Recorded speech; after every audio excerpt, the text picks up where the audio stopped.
बहुत समय पहले एक गांव में यानम नामक एक बालिका रहती थी। पिछली बार की तरह इस बार भी गांव में भयंकर महामारी फैली। पिछली महामारी में यानम के परिवार में उसकी माँ, दीदी, भाई और दादी की जानें गई थी। उससे पहले की महामारी में उसके दादा, दादी, चाचा, चाची और उनके बच्चे गए। अब केवल परिवार में यानम और उनके पिता ही बचे थे। परंतु इस महामारी ने पिताजी को भी नहीं बख्शा। पिता की मृत्यु से इस नन्ही सी जान को बहुत आघात पहुंचा। यानम अपने पिता से बहुत प्रेम करती थी। वह तो पिता की लाडली राजकुमारी थी। पिता भी उन पर अपनी जान छिड़कते थे। पिता के असामयिक विच्छोह से यानम को गहरा मानसिक आघात पहुंचा। गांव वाले जब पिता के शव को दफनाने के लिए ले जाने लगे तो यानम बिलक बिलक कर रोने लगी और पिता के शव से लिपटकर गांव वालों से कहने लगी, शव को दफनाने नहीं दूंगी, शव यहीं पर पड़ा रहेगा, मैं उसकी देखभाल करूंगी। यानम के भोले मन को यह लगता था कि सर्वशक्तिमान दोत्री पोला सूर्य चंद्र अवश्य उसका रुदन सुनेंगे और पुनः उसके पिता को जीवित कर देंगे। गांव वाले भोली यानम को समझा समझा कर थक गए कि मरने वाला कभी दोबारा जी नहीं उठता, मगर यानम अपनी जिद पर अड़ी रही, तनिक भी टस से मस नहीं हुई। अंततः गांव वालों को हारकर भारी मन से यानम को रस्सियों से बांधना पड़ा ताकि समय से उचित संस्कारों के साथ शव को दफनाया जा सके। शव को दफनाने के पश्चात गांव वालों ने यानम की रस्सियों को खोल दिया। गांव की एक बूढ़ी महिला उसे अपने घर ले आई और यानम से कहा, मैं तुम्हारा भरण पोषण करूंगी, अब से तुम मेरी बेटी हो, स्वयं को अकेली मत समझना। यानम की आंखों में आंसू थमने का नाम नहीं ले रहे थे। वह अपने पिता की याद करके रोती रही। बार बार पिता का सौम्य चेहरा उसकी आंखों के सामने घूमता रहा। इस तरह रात हो गई। बूढ़ी महिला और उसके परिवार के अन्य सदस्य सो चुके थे, किंतु यानम का मन इतना व्यथित था कि वह सो न पाई। बार बार उसकी नींद उचट जाती। यानम ने चुपके से फावड़ा उठाया और घर से बाहर चल पड़ी। रात के अंधकार में वो फावड़ा लेकर पिता के अब्लू के पास पहुंची। यानम फिर से रोने लगी। रोते रोते कब्र को खोदती जाती और कहती जाती कि मुझे आपके साथ रहना है, मैं यहाँ ऐसे अकेले नहीं रह सकती, मैं अकेली क्या करूँगी, मैं भी आपके पास आ रही हूँ। खुदाई के कारण जब ऊपर की मिट्टी हटी तो यानम ने देखा पिता का शव कपड़े में लिपटा हुआ है। यानम और जोर लगाकर अपने हाथों से मिट्टी को हटाया और कब्र के भीतर कूद गई। भीतर उसने देखा पिता का शव ठीक कब्र के बीचों बीच रखा हुआ था और कब्र के दोनों किनारों पर पिताजी द्वारा प्रयुक्त वस्तुएं थी। जीसी जनजाति में कब्र में मृतक की वस्तुओं को रखने का रिवाज है। यानम ने उन वस्तुओं को एकत्र कर एक कोने में रखा और ठीक पिता के सिर के सामने वाले कोने में बैठ गई। बैठकर पुनः रोने लगी। रोते रोते उसकी आंखें सूज गई। फिर थकी मांदी या नन्ही सी जान नींद के आलिंगन में समा गई। शायद वो 3 दिनों तक सोई होगी, क्योंकि जिस दिन उसकी नींद टूटी उस दिन एक अद्भुत और अलौकिक घटना की साक्षी बनी। नींद से जागने के पश्चात यानम पिता के शव को टकटकी लगाए देख रही थी। तभी उसने अत्यंत विस्मयकारी दृश्य देखा कि एकाएक पिता के शव में कुछ हरकत हुई। फिर जोर से कुछ फूटने की आवाज आई। उसने आंखें मलकर देखा तो पिता का शव जिस कपड़े में लिपटा हुआ था वो कपड़ा बीच से फट गया था। कपड़े के फटने के स्थान पर एक छेद बना और उस छेद में हल्का हल्का धुआं निकला और फिर उस धुएं में धीरे धीरे एक आकार ग्रहण किया। उस आकार में से एक चेहरा उभरने लगा। यानम ने चकित होकर आंखें फाड़ कर देखा। ये चेहरा किसी अन्य का नहीं बल्कि या तो उसके पिता का है। यानम खुशी से उछल पड़ी। उसने पिता के हाथ को थामा, मगर ये क्या? पिता का हाथ उसकी नन्ही हथेली को नहीं समाया। वह हाथ को छू नहीं पा रही थी। अब उसने पिता के शरीर को छूने का प्रयास किया, किंतु शरीर भी पकड़ नहीं आ रहा था। ऐसा लगता था मानो हवा को पकड़ने का प्रयास कर रही हो। यानम ने सोचा, कितना विचित्र है, मैं पिता को पकड़ भी नहीं पा रही हूँ और वो मेरी ओर देख भी नहीं रहे हैं। यानम ने देखा पिताजी अपने ही शव के ऊपर बैठे हुए हैं। उन्होंने जोर से जमाई ली और हाथ को सिर पर रखकर विचार मग्न अवस्था में बैठे रहे। यानम उनके सामने खड़ी हो गई, परंतु उन्होंने यानम को देखा तक नहीं। यानम ने पिताजी कहकर भी बुलाया पर उन्होंने सुना नहीं। यानम को बहुत आश्चर्य हुआ। वह तो पिता के कलेजे का टुकड़ा थी, मगर ऐसी क्या भूल हो गई कि उसके पिता उसको अनदेखी कर रहे हैं। अब यानम रोने लगी। यानम ने सोचा पिताजी उसका रोना सुनकर उसे मनाएंगे, किंतु ठीक इसके विपरीत हुआ। पिताजी चुपचाप उठकर कब्र से बाहर चले गए। यानम को लगा कुछ एक दिनों में पिताजी कितने बदल गए हैं। यह सोच वह और जोर जोर कर फूट फूट कर रोने लगी। कुछ समय बाद पिताजी अपने साथ कई सामान लेकर कब्र के भीतर उतरे। इन सामानों में कंघा, छोटी छुरी, धातु के छोटे छोटे दानों से बनी हुई माला, चिलम और टोपी आदि थे। यानम इन चीजों को भली प्रकार से पहचानती थी।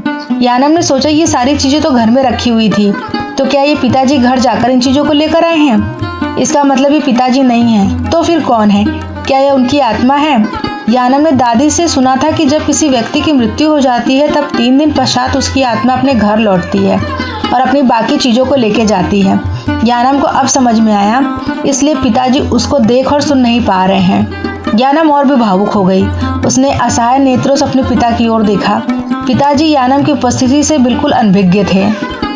वह अपने शव के ऊपर बैठकर केसों को कंघे से संवारते हैं, फिर कुदुम बनाते हैं, सिर में दुम्पेन धारण करके सज्जा को निखारते हैं, फिर बोपा लगाकर नया वस्त्र पहनते हैं। उसके पश्चात निश्चिंत भाव से चिलम पीते हैं। इस दौरान कब्र के कोने की मिट्टी धीरे धीरे फटने लगती है। पिताजी वहाँ कटोरे के पानी में अपना चेहरा निहारते हैं, कुदुम पर हाथ फेरते हैं और अपने पहने हुए वस्त्रों पर एक दृष्टि डालते हैं। वे पूरी तरह सज संवर कर तैयार हैं। इसके पश्चात वे कब्र की कोने वाली मिट्टी जो फटकर अब गड्ढा बन गई है उसके भीतर समा गए। परंतु यानम भी कहाँ हार मानने वाली थी। वह भी पिता के पीछे पीछे उस गड्ढे में कूद गई। घुप अंधेरा। गहन अंधकार में यानम आगे बढ़ी जा रही थी।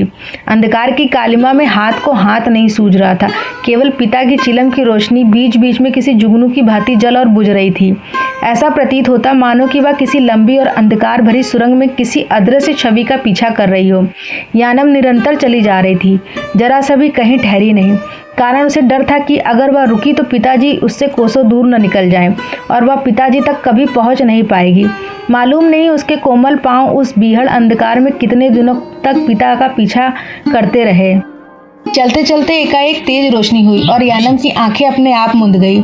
जब उसने आंखें खोली तो देखा पिताजी एक लकड़ी के बड़े से लट्ठे के सामने खड़े हैं। पिताजी अपने कदमों को पीछे ले आए और फिर तेज दौड़ते हुए एक लंबी छलांग लगाकर लकड़ी के लट्ठे के उस पार पहुंच गए। यानम ने भी पिता का अनुसरण किया, मगर लट्ठे से टकराकर धम्म से नीचे गिर गई। यानम रुआसी हो गई, कहीं पिताजी ओझल हो गए हों तो। वह तेजी से लट्ठे पर चढ़ गई और लट्ठे पर चढ़कर नीचे कूदी और हाथों से धूल झाड़कर वह खड़ी हो गई। फिर उसने ऐसा दृश्य देखा कि उसका मुंह खुला का खुला रह गया। उसे अपनी आंखों पर विश्वास नहीं हुआ। एक पूरा गांव बसा है वहाँ। लोगों की भीड़ उमड़ आई, कई सारे जाने अनजाने चेहरे। उन चेहरों में से यानम के दादा दादी, चाचा चाची, मामा मामी और माँ भी थी। यानम का अबोध मन यह जानने के लिए लालायित हो उठा कि ये कौन सा लोक है जहाँ सारे मृतक जी उठे। क्या यह कल्पना है या सच? इस काल्पनिक लोक की भी कोई वास्तविकता है? यह तो कोई जादुई लोक लगता है। यानम अपने भाग पर इतराने लगी, यह सोचकर कि मैं कितनी सौभाग्यशाली हूँ जो इस अद्भुत लोक में प्रवेश कर पाई। उधर गांव में मेरे जैसे कितने बच्चे हैं जो इस अद्भुत लोक से अपरिचित हैं। यानम खुशी के मारे अपनी माँ के पास दौड़कर गई, किंतु माँ ने उसे देखा ही नहीं। वहाँ उपस्थित भीड़ में किसी ने भी यानम को नहीं देखा। सारे लोग यानम की उपस्थिति से नितांत अनभिज्ञ थे। स्त्रियां समूह में खड़ी होकर पुनः नृत्य द्वारा पिताजी का स्वागत करने लगी। दादा ने आगे बढ़कर पिताजी को सीने से लगाते हुए कहा कि हमें तुम्हारी प्रतीक्षा थी। अब तुम अपने वास्तविक स्थान पर पहुंच चुके हो। आओ घर चलें। यानम को याद आया कि इसलिए पिताजी अपनी मृत्यु के एक दिन पहले कह कर रहे थे कि उनके सपने दादाजी बार बार आकर उन्हें बुला रहे हैं। दादाजी और अन्य परिजन पिताजी को घर ले आए। यानम भी पीछे पीछे पहुंच गई। घर में कई बच्चे और पालतू जानवर थे। इन बच्चों में यानम की दीदी, भाई और चाचा के बच्चे थे। यानम ने बिल्लियों के बीच में कुत्तों को भी देखा। इन कुत्तों की मृत्यु पर रोते रोते उसकी हिचकी बंध गई थी। दोनों कुत्तों के शव को यानम ने अपनी नन्ही उंगलियों से मिट्टी खोदकर दफनाया था, पर ये दोनों जीवित हैं इस लोक में। दोनों कुत्ते यानम को देखकर भौंकने लगे। चाचा ने रॉकी से लकड़ी उठाई और कुत्तों को बाहर खदेड़ते हुए कहा, लगता है कोई भूत देख लिया है। दादा ने चाचा से कहा, थोड़ा भात और मदिरा लेकर तौर पर रखाओ, सबको अपना हिस्सा मिलना चाहिए। चढ़ावा देना मत भूलना, इससे अमंगलकारी शक्ति घर के भीतर अनधिकार प्रवेश नहीं कर सकेगी। चाचा ने बरामदे में भात, मांस और मदिरा रखी। यानम भी बरामदे में निकल आई। वह कई दिनों से भूखी और प्यासी थी, अतः भात और मांस को वह तुरंत निगल गई और मदिरा को भी एक ही सांस में गटक कर पी गई। भूख प्यास के मिटते ही निद्रा की गोद में समा गई। यानम वहीं बरामदे में ही सोती थी। प्रत्येक दिन सुबह और शाम को भात और मांस और मदिरा के रूप में उसको चढ़ावा मिल जाता था। घर के बड़े मुंह अंधेरे ही खेतों की ओर निकल जाते और सूर्यास्त से पहले लौट आते। दिन भर बच्चे घर में नाना प्रकार के खेल खेलते और उधम मचाते। यानम बच्चों के बीच में अदृश्य रूप से सम्मिलित होती। भले ही कोई उसकी उपस्थिति से अनभिज्ञ हो, परंतु वह बराबर खेल में भागीदारी करती। इस प्रकार कई दिन बीत गए। एक शाम अचानक पिताजी ने खेत से लौटकर बिस्तर पकड़ लिया और 2-3 दिन तक नहीं उठे। स्थिति की गंभीरता को देखकर दादी ने दादा से कहा, जीप यानी कि पुजारी को बुलाकर उपचार कराना होगा। दादा ने भी देर नहीं की, तुरंत चाचा को भेजकर जीप को बुलवा लिया। जीप ने पिता के शरीर को छुआ और कहा, यह रोग तो गंभीर है। रोग के परीक्षण के लिए जीप ने अंडे और मुर्गी के चूजे मंगवाए। सबसे पहले जीप ने एक अंडे को बांस की हथेली के आकार की टोकरी में रखा और उस टोकरी से बंधी बांस की पतली रस्सी को हाथ में पकड़कर मंत्र जाप करने लग गए। कुछ समय पश्चात अंडे वाली टोकरी थर-थर हिलने लगी। जीप ने उछलकर कहा, हाँ, रोग का कारण पता चल गया है। सब उत्सुकतावश उन्हें देखने लग गए। उन्होंने रहस्यमयी भाव से कहा, किसी मानवीय शक्ति का प्रकोप है। चूजे का कलेजा परीक्षण से ज्ञात होगा कि यह मनुष्य कौन है। उन्होंने मुर्गी का एक चूजा लिया और उसकी नन्ही गर्दन को मरोड़कर उसे मार दिया। फिर छुरी से चूजे का सीना चीरकर कलेजा निकाल लिया और कलेजे को निर्मल जल से भरे पात्र में रखकर मंत्र का पाठ करने लगे। आंखें मूंदे मंत्र का पाठ करते रहे। फिर एकाएक उनकी आंखें चमक उठी। जीव ने दादाजी को संबोधित कर कहा, एक मनुष्य लंबे समय से आपके बेटे का पीछा कर रहा है। यह कहकर वे घर के भीतर एक परिक्रमा लगाकर बैठ गए। जीव ने कहा, अब मैं अपनी चमत्कारिक शक्ति से उस मनुष्य को यहाँ बुलाऊंगा। फिर कुछ मंत्र बोलकर द्वार की ओर फूंका। यानम सम्मोहित होकर स्वयं उनके पास चली गई। जीव ने यानम से उनकी पहचान पूछी। पहचान जाने के पश्चात वह यानम से बोले, बेटी, तुम अपने वास्तविक घर क्यों नहीं चली जाती? तुम इस लोक में अनाधिकार प्रवेश की हो, तुम्हें लौटना होगा। एक दीप दादा को बताने लगे कि यानम नामक तुम्हारी पोती अपने पिता का पीछा करती करती इस लोक तक पहुंच गई है। यह सुन परिवार वाले दहाड़ मारकर रोने लगे। यानम की मां ने जीप से रोते हुए यह विनती की कि एक बार वह यानम को देखना चाहती हैं। कृपया अपनी दिव्य शक्ति से वह यानम का दर्शन करा दें। रुग्णावस्था में पड़े यानम के पिता ने भी कराते हुए जब जीप से ये याचना की कि एक बार मुझे मेरी फूल सी बेटी के दर्शन करा दीजिए। क्या यह संभव नहीं है कि यानम हमारे साथ इस लोक में सदा के लिए रह जाए? आप तो सर्वशक्तिमान हैं। जीव ने तटस्थ भाव से उत्तर दिया, सारी शक्ति की एक सीमा होती है। जो शक्ति किसी सीमा में नहीं बनती वह तो विनाशकारी शक्ति ही हो सकती है। मैं लाचार हूँ, मैं प्रकृति के नियम में बंधा हूँ और प्रकृति के नियम से आप सभी भली भांति परिचित हैं। किसी मृतक की आत्मा ही इस लोक में प्रवेश पा सकती है, कोई जीवित मनुष्य नहीं। इस लोक में प्रवेश करने का यानम का कोई अधिकार नहीं है क्योंकि उसकी अब तक मृत्यु नहीं हुई है। यानम को दीर्घायु प्राप्त है। तानी मोक में जब उसका समय पूरा हो जाएगा तो निश्चय ही उसे इधर ही आना होगा।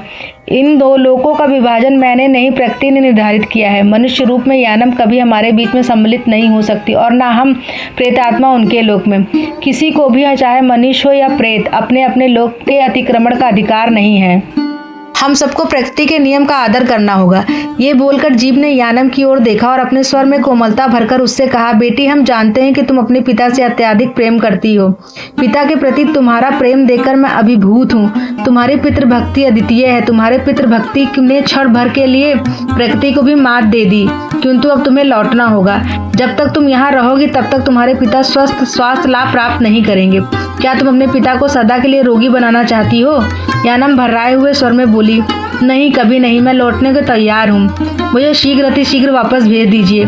यह सुन जीव ने तीव्र गति से मंत्र का जाप किया और एक लंबी सांस भरकर पूरे बल के साथ उसने यानम के ऊपर फूंका। उसके बाद क्या हुआ यानम को कुछ भी याद नहीं है। जब यानम की मूर्छा टूटी तो उसने स्वयं को उस बूढ़ी महिला के घर में पाया जो पिता की मृत्यु के पश्चात उसे अपने घर ले आई थी। जीव का कथन 100% सत्य हुआ। यानम को बहुत लंबी आयु मिली। बड़ी होकर बूढ़ी महिला के बेटे से उसका ब्याह हुआ। दोनों के कई बच्चे हुए। फिर इन बच्चों के भी ब्याह हुए।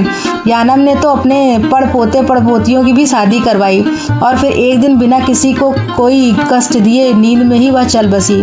उधर उई मोक में यानम का हर्षोल्लास के बीच बड़े धूमधाम से स्वागत किया गया और अंततः अपने परिजनों और प्रेतात्माओं से उसका पुनः मिलन हुआ। अगर आपको कहानी पसंद आई हो तो प्लीज़ वीडियो को लाइक, शेयर एंड सब्सक्राइब कर दे। मिलते हैं नेक्स्ट वीडियो में, तब तक के लिए बाय बाय।